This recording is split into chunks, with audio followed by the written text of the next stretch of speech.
and Democratic strategist Simon Rosenberg, who was just the subject of a New York Times profile titled, "Many Democrats Are Worried Trump Will Beat Biden. This One Isn't." I think we have a picture of that headline somewhere. There you go. There it is. Simon, thanks so much. I want to start with you because the crux of a lot of this profile from Adam Nagurney, which was terrific, by the way, is you say, don't believe the polls. All those polls that have said Donald Trump is ahead of President Biden, don't believe them. Does that mean you don't believe these new ones that show Biden ahead either?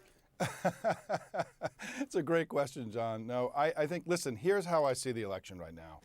Joe Biden is a good president. The country is better off. The Democratic Party is strong in winning elections all across the country.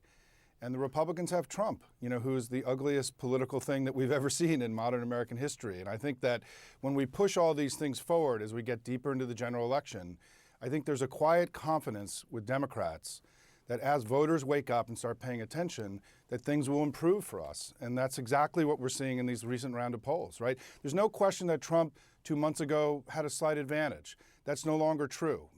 There are now 16 national polls taken since the end of February that have Biden ahead, more than have Trump ahead.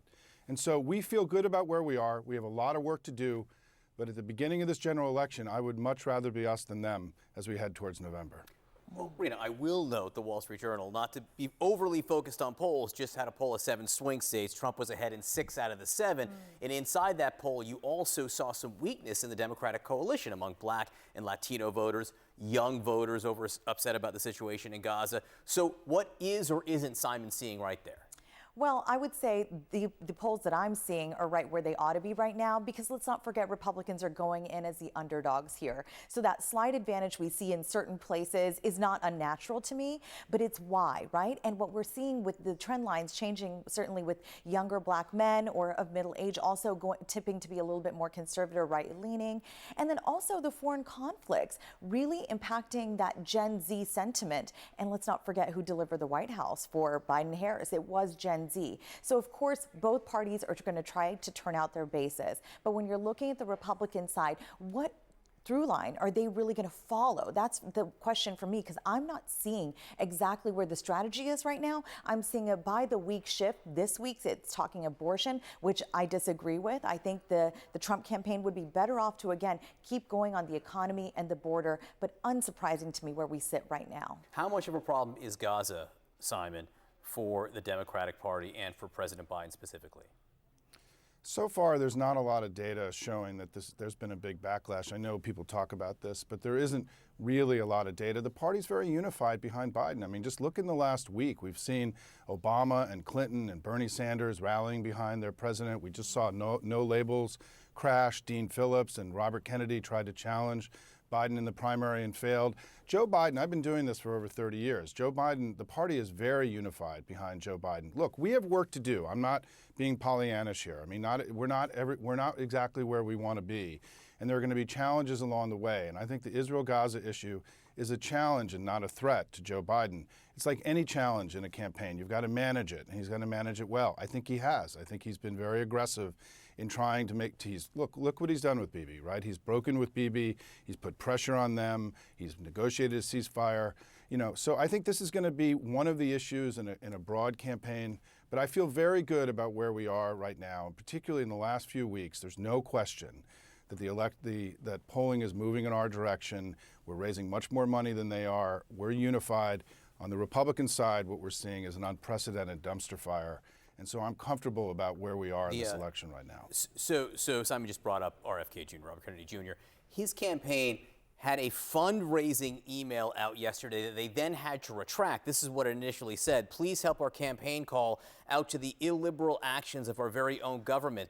This is the reality that every American citizen faces, from Edward Snowden to Julian Assange to the January 6 activists sitting in Washington, D.C. jail cell, stripped of their constitutional liberties."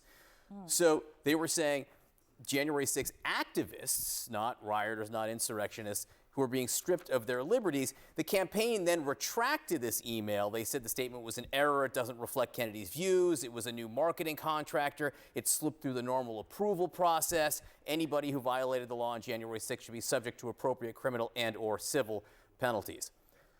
Mistake or not, what does this tell you about where RFK is running? Well, it tells me the Kennedy-Shanahan ticket has not yet figured out what kind of candidacy they want to be today. Are they going to try to appeal to Trump's voters or Biden's voters? And it seems that also shifts by the day, because they're seeing what most political strategists see, is that the political winds can change at any moment because of the complications largely on Trump's side. I don't disagree that the Democrats are looking pretty unified. There are some pretty deep fractures within the Republican Party that are not entirely visible, but have made their way out to the surface, seen through these primaries, of course, with Nikki Haley's emergence and making it as far as she did. Now, those numbers, look, they should trouble Republicans on the Trump team. But what the Republicans know right now is that the money is the problem. Where are they going to redirect it to play in expensive states like Florida, where we just saw the Florida Supreme Court do something so unusual with abortion and really hand it to Republicans for their unusual actions? But are they going to fight RFK Jr. too? Who again, we can just guess who's he going to be today. That's a challenge here, John. Look, there's some big fundraisers coming up the Trump